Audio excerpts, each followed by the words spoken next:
Bonjour et bienvenue sur le podcast Explore Japon, le podcast qui explore le Japon sous toutes ses coutures. Des conseils voyage, de la culture ou bien de la vie tous les jours en passant par l'apprentissage du japonais, partons ensemble une fois par semaine pour ce magnifique pays qu'est le Japon.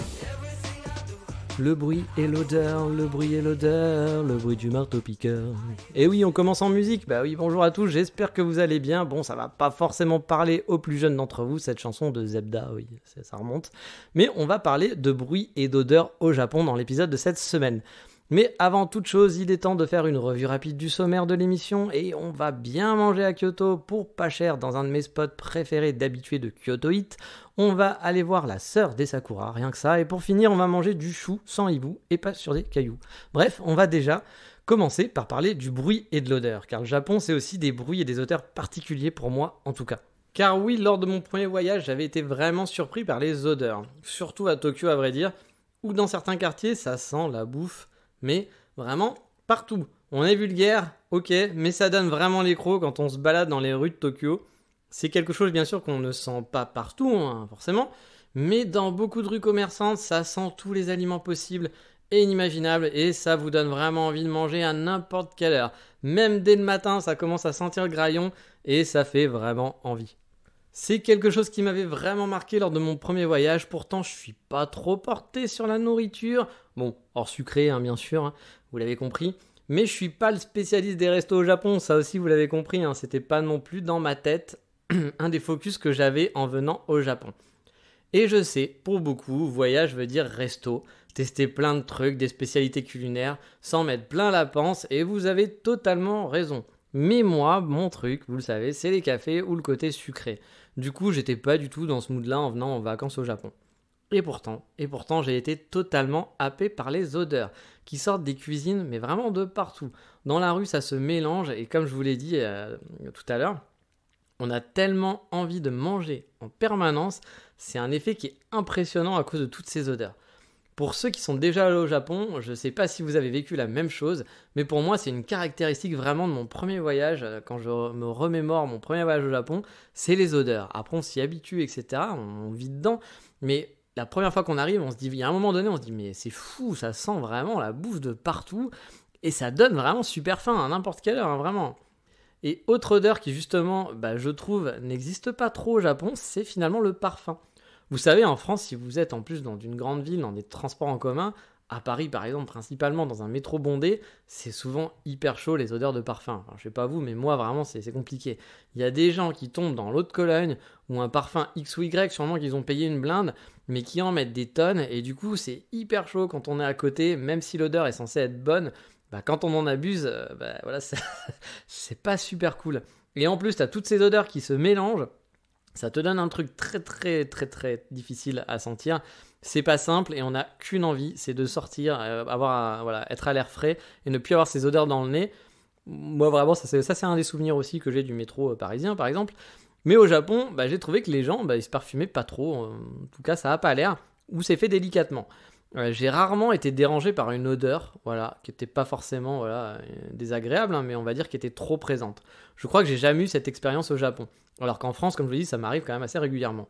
Il faut dire qu'en général, les Japonais sont assez indisposés sur les odeurs trop présentes aussi, de ce que j'avais cru comprendre quand j'avais parlé à quelques Japonais. Donc ils sont aussi indisposés par les odeurs qui sont trop fortes de parfum. Ce qui explique peut-être cela. Mais du coup, perso, je trouve pas ça désagréable. Hein. Je suis pas un fan des odeurs de parfum à outrance de toute façon. Et c'est pas pour ça en plus que les Japonais sentent pas bon, bien au contraire. Donc pour le coup, c'est quelque chose qui me plaît assez. Mais le sujet, c'est pas que les odeurs, c'est aussi le bruit. Et les bruits, j'aimerais vraiment encore plus en parler, car pour moi, le Japon, c'est plein de bruits différents et c'est des bruits très caractéristiques, des bruits que j'adore, qui sont pour moi des vrais signes du Japon. Ça représente le Japon dans mon esprit. Quand je pense Japon, je pense à ces bruits. Bon, il y a le classique, hein, celui que les fans de manga connaissent parfaitement, le fameux passage à niveau ou bien la sonnerie d'école. C'est totalement cliché, mais c'est réel. Hein. Les sons qu'on a entendus dans les animés, ils sont là, ils existent. Et du coup, c'est vrai que moi, perso, ayant été élevé par le Club Dorothée, j'en ai bouffé des animés japonais pendant mon enfance, et de ces fameux sons, du coup, la cloche de l'école, on a dû l'entendre des milliers de fois. Et quand on arrive au Japon, il y a ces sons qui reviennent d'un coup, et ça vous parle. Moi, ça m'a parlé de mon enfance, c'était un peu comme une petite Madeleine de Proust. parce que voilà, pendant que j'étais petit, j'avais regardé beaucoup d'animés. Et ça fut un vrai plaisir, quoi. Comme je vous le dis, une Madeleine de Proust, ça m'a rappelé mon enfance. J'ai jamais été à l'école au Japon, hein, même si j'ai fait une école de japonais, mais on n'avait pas la petite cloche qui sonnait comme ça. Mais voilà, parfois en me baladant, j'entendais au loin la sonnerie de l'école. Elle est tellement typique et tu kiffes. Parce qu'en plus, souvent, c'est dans des lieux qui sont assez calmes, etc. Et d'un coup, vous allez entendre cette petite sonnerie. Et c'est la même dans toutes les écoles, je pense. Après, ça, je ne vais pas vous le certifier à 200%, mais il me semble avoir entendu souvent la même sonnerie. Et voilà, ça fait plaisir. C'est un petit truc. Encore une fois, c'est une petite Madeleine de Proust. Et moi, j'adore personnellement, j'en ai parlé au début, les passages à niveau. Les petits sons avec le bruit de train qui passe devant vous, c'est un truc vraiment que je kiffe, j'adore. J'ai un plaisir sans nom avec les passages à niveau au Japon. Bon, après, s'il fallait habiter à côté, je serais peut-être moins à me dire ouais, je kiffe. Je pense que je dirais putain, j'en peux plus de ces passages à niveau. Mais bon, là, en tant que balade, j'avoue, j'adore ces sons. Vraiment, c'est un vrai plaisir pour moi. Et des sons, vous en avez partout. Quand vous trouvez un feu, il va y avoir un petit son pour aider les malvoyants à traverser. Parfois, aussi, là, ça, vous n'allez avoir pas que du son, ça va parler. On les apprécie à force, ça fait partie du quotidien. Pour moi, tous ces petits sons font partie du quotidien. Ça fait partie de ma vie au Japon. Certains voient dans tous ces sons aussi, et certaines personnes, et je peux le comprendre tout à fait, une pollution auditive. C'est vrai qu'ils sont vraiment très très présents, et que parfois si vous habitez dans un gros hub, genre si vous habitez en plein Shibuya Crossing, ou dans un grand centre-ville, avoir un moment sans son, ça peut être compliqué. Et ça peut être surtout fatigant. Mais encore une fois, même à Tokyo, je vous l'ai toujours dit, on peut vite se retrouver dans un quartier très très calme, à quelques minutes seulement à pied de Shibuya Crossing, et avoir l'impression d'être dans un quartier résidentiel vraiment calme où il n'y a pas un bruit sans son. Il suffit juste d'explorer un peu. Donc là-dessus, je suis pas tout à fait d'accord avec les étrangers, parfois mes compatriotes avec qui j'ai pu discuter, surtout les gens de Tokyo en général, qui me disaient non mais Tokyo, quand on y vit c'est horrible, il n'y a jamais de moment pour soi, on n'a jamais de moment où on est tout seul, il n'y a jamais de moment où il n'y a pas de son. Je suis pas d'accord là-dessus. Alors après, ils peuvent me répondre que j'ai pas vécu sur place et ils ont totalement raison. Mais de mon expérience de quelques mois, on va dire de 2 mois en plein de vacances, moi je les ai trouvés les endroits où il y avait personne, où il n'y avait pas de bruit. Après, c'est vrai que quand vous avez votre train-train, vous avez votre trajet, vous allez toujours dans les mêmes coins. Bah oui, effectivement, dans les endroits où vous allez vivre, peut-être qu'il y a toujours du son. Mais si vous voulez vous déconnecter, pour moi, c'est possible de le faire à Tokyo. J'en ai déjà parlé plein de fois. Et de toute façon, on n'avait pas été d'accord avec des gens avec qui j'ai discuté là-dessus. Mais voilà, pour moi, ça reste possible. Mais pour en revenir au son, qui me marque au Japon, il y a bien sûr aussi toutes les musiques de boutique. Nous, on va passer la radio au magasin, du genre le dernier tube du chanteur à la mode que je ne connais pas, ou Radio Nova, ou je ne sais quoi. Au Japon, vous aurez le droit au jingle de la marque. Bah oui, en boucle, qui va être Big, big, big, big camera. Ou bien ce que j'appelle Jean-Michel Bontempi, qui va vous faire des sons des plus beaux claviers des années 80 avec des voilà, des trucs super. Pour vous faire une musique d'ambiance digne d'un mauvais film de série Z. Mais personnellement, moi, je suis hyper fan. J'adore vraiment, je les sifflote en boucle dans les magasins. Je fais chier mes amis avec. J'en fais des blagues aussi, qui sont pas forcément très drôles, mais voilà, juste pour emmerder mes amis. Je me souviens une fois être arrivé en courant auprès d'un pote dans le magasin en lui disant putain, c'est la 2. Il me regarde un peu hagard, comprenant pas grand chose de la situation. Il me voit en train d'être tout excité et tout, en lui disant c'est la 2 et qu'est-ce que c'est. Et je lui disais que voilà. C'était le numéro 2, ma préférée, quoi. Le titre Nouilles sautées au citron, quoi, de Jean-Michel Bontempi, son nouvel album, quoi, que je chantonnais bien sûr la chanson après en boucle toute la journée pour le saouler. Donc il était un petit peu au bout de sa vie, je peux le comprendre, mais voilà, les jingles au Japon, vous pouvez détester et vous aurez raison, parce que c'est pas de la très bonne qualité, ou adorer si comme moi vous avez des petits problèmes psychologiques, mais bon, pas d'inquiétude, on vit très très bien avec. Bon. Parfois, je dois l'avouer, la musique peut être très très criarde dans certains quartiers, surtout des quartiers pour jeunes, on va dire, dans les grandes villes. Et on peut avoir du son à fond les ballons d'idol, des trucs qui pour moi sont peu audibles, mais qui peuvent kiffer. Il y a plein de gens qui vont kiffer. Et encore une fois, tout le monde a le droit d'aimer ce qu'il veut. Voilà, il y en a pour tout le monde et tant mieux. Pour moi, c'est vite désagréable ces sons-là dans mes oreilles. Mais bon, quand je compare à la Corée, par exemple, je me dis que finalement, on n'est pas si mal au Japon.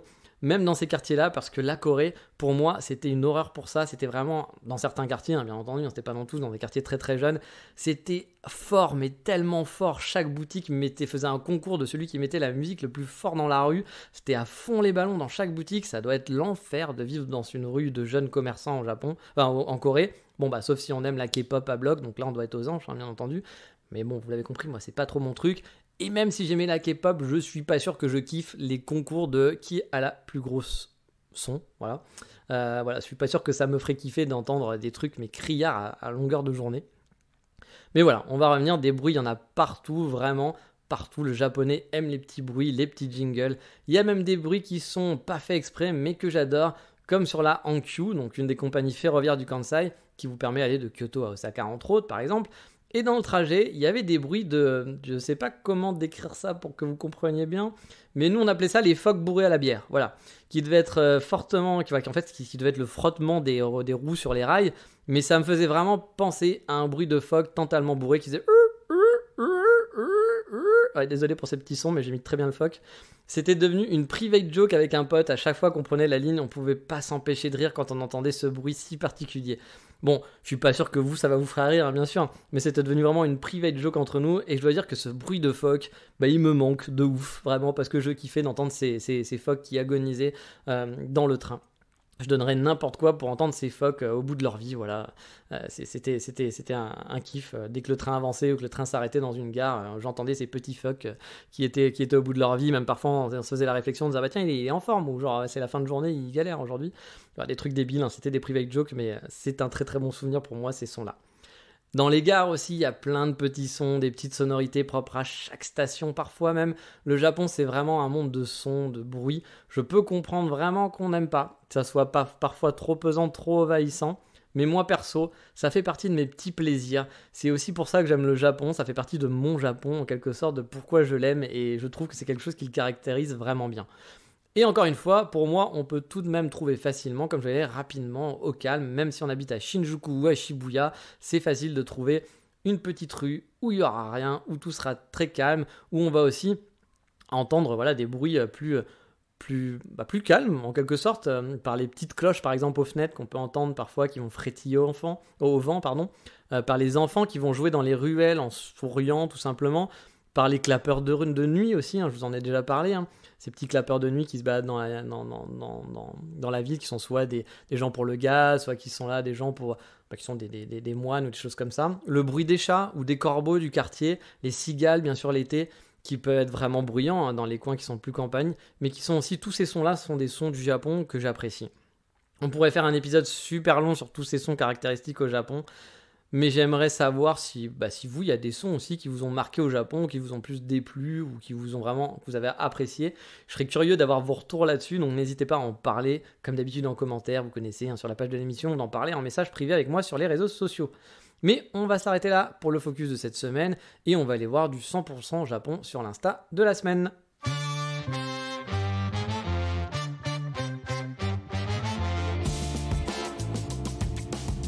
Car oui, cette semaine, on va aller voir la sœur des Sakura, c'est comme ça qu'elle se nomme, Sakura Sister.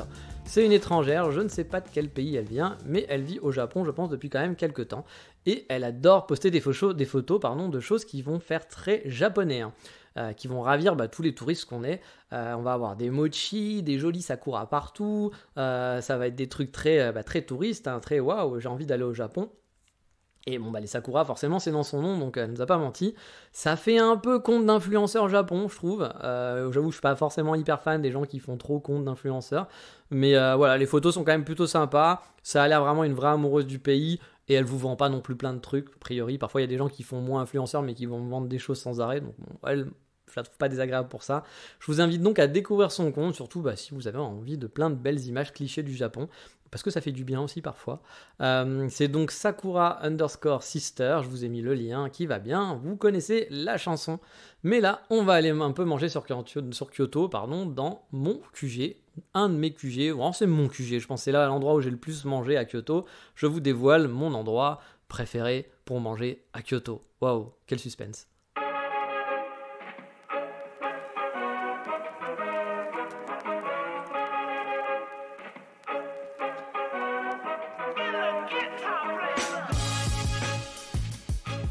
Et là, je vois que vous êtes en flip, je sais. Ceux qui m'écoutent depuis le début, ils se disent putain, il va nous parler de son QG à Kyoto. Genre, il est en train de nous faire un gros teasing. On va finir sur un putain de burger ou sur des hot dogs. Eh bien non, voilà, vous avez été très mauvaise langue. Je ne vous dis pas bravo. Non, je vais pas vous parler de burgers, quoique un petit peu. Ils en ont, mais c'est pas vraiment des burgers.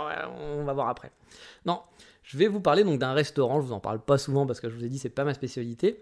Mais là, c'était quand même un de mes QG. J'y suis allé vraiment très souvent, au moins peut-être une fois par semaine, je pense. Et je vais vous expliquer pourquoi. Mais avant toute chose, ça serait bien que je vous donne son nom. Bah oui, il s'agit de Sarasa. Alors attention, à Kyoto, c'est un peu une institution. Ils ont 4-5 restaurants en ville avec chacun sa spécialité. Celui dont je vais vous parler n'est pas forcément ma recommandation pour un touriste, vraiment, car ils en ont un autre dans le nord de Kyoto qui est dans un ancien bain public. Et du coup, le lieu est vraiment chouette pour faire des photos, pour dire j'ai mangé là-bas. On est en vacances, je le conseille, il est cool, j'en parlerai une autre fois. Mais bon, il était un peu éloigné de chez moi, c'était pas forcément un coin très pratique pour aller manger pour moi. Et surtout, la carte était beaucoup plus réduite et du coup, il y avait beaucoup moins de choix. Sarasa, moi j'y allais pour plusieurs raisons. La première, c'était justement ce qu'on va appeler Sarasa 1, parce qu'il y en a qui ont des numéros, il y en a qui ont des noms. Celui-là, nous, on l'a toujours appelé Sarasa 1, même si c'est pas son vrai nom. Mais je me rappelle plus de son nom, je vous mettrai bien sûr le lien, vous pourrez le trouver facilement. Moi, j'y allais donc dans celui-là, donc le Sarasa 1, pour sa carte, parce qu'il y avait vraiment de tout à manger, du japonais jusqu'au moins japonais. On pouvait manger, donc je vous l'ai dit, des hamburgers, mais attention, ça n'a rien à voir avec un burger classique. On est là dans le steak haché avec des frites, vous n'avez pas de pain. Il y a beaucoup de sauce, ça baigne dans la sauce, et souvent à l'intérieur de la viande est fourrée d'une sauce au fromage par exemple ou autre.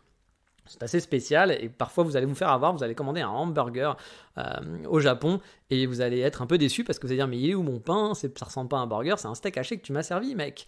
Eh bien oui, parce que les hamburgers au Japon c'est des steaks hachés. Si vous voulez un burger, c'est un burger, je crois. Après peut-être que parfois il y a écrit hamburger et que vous aurez un burger. Mais voilà, vous pouvez avoir cette mauvaise surprise parfois au Japon si vous attendiez un vrai burger avec le pain et compagnie. Mais est-ce que c'est mauvais ? Ben non, pas du tout, ce n'est pas du tout mauvais, bien au contraire. On peut aussi manger des pâtes, voilà. Donc comme je vous l'ai dit, on peut manger des choses un peu européennes, italiennes. Il y a tout, il y a vraiment de tout. Mais moi, mes plats fétiches là-bas, c'était des trucs quand même qui étaient plus japonais, plus ou moins.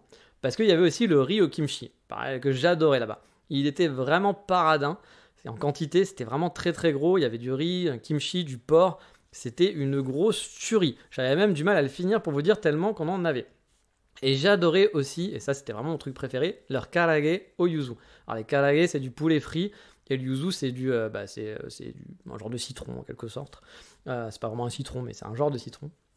Et donc du coup, voilà, c'était servi avec une sauce au yuzu, les karage. Et franchement, le mariage des deux, je pourrais en parler pendant des heures, mais je vais pas le faire parce que je sens déjà que je vais avoir une dépression juste à savoir que je peux pas en manger là maintenant tout de suite. Donc on va essayer de pas trop en parler. Mais les karage yuzu, je peux vous dire que je m'en suis enfilé des dizaines et des dizaines. Mon binôme, lui, qui me suivait là-bas, il me suivait aussi là-dessus sur les karage en prenant une sauce taru-taru, comme on dit. Donc la sauce taru-taru, c'est la sauce tartare, en gros. On se prenait toujours une assiette de frites en plus à partager qui était aussi assez conséquente. Ils sont pas radins sur les quantités sans que ça coûte un bras. Et ça, on kiffe, on kiffe quand même. En dessert, pour nous le classique, c'était le caramelu shizukeki, un classique qui est donc le cheesecake caramel, qui était vraiment pas mauvais. C'est pas le meilleur cheesecake que j'ai mangé de ma vie, mais il faisait vraiment le job. Ils avaient aussi un gâteau au chocolat avec une petite crème vraiment pas mauvaise par-dessus. Moi, je prenais toujours une namabiru, comme on dit, donc c'est une bière pression. Bon, c'était une bière à pipi, il faut le se dire, mais ça faisait le boulot, c'était très frais. Ils mettaient des tonnes de glaçons, la bière sortait quasiment du congélo, c'était un peu chelou. Mais voilà, ça faisait le boulot quand on avait très chaud. Pas meilleure bière du monde, mais ça faisait le boulot. Franchement, j'adore Sarasa, car on y mangeait très bien pour pas cher, avec beaucoup de quantité dans l'assiette. Et c'était bon, voilà. Et c'est vrai que parfois, ça peut être bon mais très cher, ou il peut y avoir pas beaucoup de quantité. Là, il y avait tout réuni. Alors bien sûr, c'est pas le meilleur resto du monde. Vous n'allez pas avoir un orgasme en disant mais mon Dieu, quel resto magnifique, il nous a donné la meilleure adresse pour aller manger au Japon. Clairement pas. Et pour preuve, la population sur place, c'était des petits jeunes étudiants. Voilà. J'étais aussi étudiant, j'étais peut-être moins jeune, mais j'étais étudiant. Et donc principalement beaucoup de jeunes Megumi qui venaient se faire un restaurant entre copines de temps en temps. Voilà. Et il y avait aussi parfois, mais c'était un peu plus rare, Megumi qui était accompagné de Juichi pour une soirée romantique. Bon, pas vraiment romantique parce que le lieu s'y prête pas vraiment, mais vous aurez compris, la petite soirée en amoureux pour étudiants, quoi, où on va pouvoir manger un petit truc, le partager pour pas très cher. Parce que vu que les plats sont conséquents et que les Japonais mangent quand même un petit peu moins en général, du coup ça permettait d'avoir un plat pour pas cher. Bon nous le plat on le prenait que pour nous, il n'y avait pas partage, à part les frites, le reste on partageait pas, parce que sinon ça aurait pas été assez. Mais c'est vrai que si on a deux, ça peut vous faire un repas pour Japonais pour pas cher. Il y avait très peu d'étrangers aussi là-bas, il faut dire que le restaurant est un petit peu planqué, pourtant il est en plein centre-ville, on peut pas faire plus centre que ce restaurant, mais dans une toute petite ruelle qui coupe le Shotengai principal de Kyoto, où pas de gens y vont, parce qu'on se dit qu'est-ce qu'il y a dans cette rue, je sais pas, je vais continuer dans le gros marché couvert. L'entrée est toute petite en plus, donc si on connaît pas, il y a peu de chances qu'on s'y aventure. C'est un long couloir, donc on se dit qu'est-ce qu'il y a au fond de ce couloir, je sais pas si j'y vais. Donc c'est pas vraiment le truc facile d'accès pour touristes. Je sais plus s'ils parlent anglais, j'ai pas souvenir parce qu'on leur parlait japonais, vu que c'était des trucs très basiques, hein, quand on y allait, on commandait en japonais, etc. Donc voilà, les serveurs parlaient pas très bien anglais, je pense, parce qu'il me semble qu'au début, on avait parfois, genre sur Coca-Cola, quand mon pote commandait un Coca-Cola, on galérait un peu, tu vois, ils comprenaient pas. Mais ça, comme dans tous les restos, ça passe, hein. Il n'y a pas trop de problème. Le menu, en plus, est-ce que le menu était en anglais? Oui, si, je pense qu'ils avaient un menu en anglais, parce que sinon, au départ, on n'aurait rien compris. Si, ils avaient un menu en anglais. Donc voilà, ça se fait même en tant que touriste.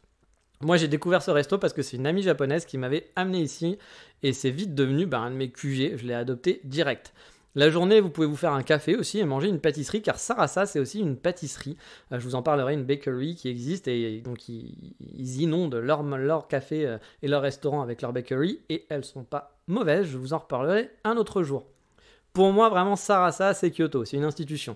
C'était parfait pour mon budget, on y mangeait super bien, et j'ai de super souvenirs, car avec mon binôme, on a squatté là-bas très souvent, à refaire le monde autour d'un cheesecake, de manger des karaage, et j'aime bien y amener des amis aussi de passage, parce qu'il y en a vraiment pour tous les goûts. Donc si on est plusieurs, et voilà, qu'il y a machin, oui mais moi je veux pas manger de steak, je veux manger un truc japonais, ah oui mais moi je veux pas manger de truc japonais, j'aimerais bien manger des pâtes. Bon bah voilà, on peut faire plaisir à tout le monde là-bas.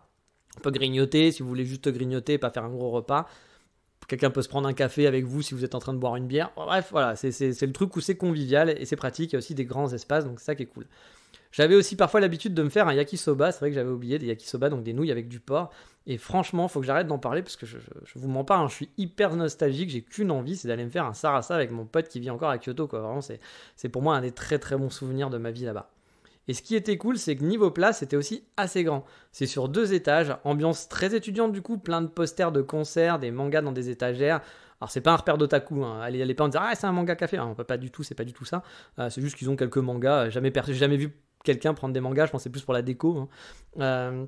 C'est tout en bois, c'est très vieillot, du matos de récup, des vieux canapés qui sont troués, mais qui sont plus ou moins confortables. Mais on pouvait manger assis dans des canapés, dans des gros canapés confortables, genre à 6, avec 2 canapés face à face, sur des tables basses. C'est pas ce qu'il y a de plus pratique pour manger, hein, je dois l'avouer, mais c'est cool. Voilà, c'est pour les étudiants, on est à la cool, on est bien, et franchement, pour moi, c'était un indispensable de ma vie à Kyoto. Quand je suis revenu à Kyoto, en 2019, du coup, après mon petit break en Écosse, c'est un des premiers trucs que je suis allé faire, c'est manger à Sarasa 1. J'y allais même manger tout seul parce qu'ils ont un comptoir où on peut manger au rez-de-chaussée, donc c'est pas très gênant de manger tout seul. Voilà, vous n'êtes pas à une table. Ils peuvent vous mettre tout seul à une table aussi, ça arrivait. Mais bon, quand vous êtes au comptoir, ça m'emmerde pas moi de manger tout seul à un comptoir. L'adresse, les photos, je sais pas si je vais en mettre beaucoup parce que je suis pas sûr d'avoir pris beaucoup de photos sur place. Il doit y avoir les photos du cheesecake, hein, ça c'est sûr, et quelques plats, mais je suis pas sûr que j'ai pris vraiment le lieu en photo. Mais bon, ça sera sur la page Explore Japon comme d'habitude. N'hésitez pas à aller voir explorejapon.com parce que je mets souvent des photos dès que je vais parler de lieux ou des choses comme ça. Je vais mettre des photos, donc voilà, si vous êtes curieux, vous allez pouvoir des vieilles photos qui sont plus sur mon Instagram ou qui sont perdues au fin fond du fil de mon Instagram, donc n'hésitez pas à aller voir tout ça. Mais on va vraiment arrêter là car j'en peux plus, hein. Je vais vraiment passer au coup de cœur de la semaine parce que là je veux manger à Sarasa et il faut que j'oublie cette image.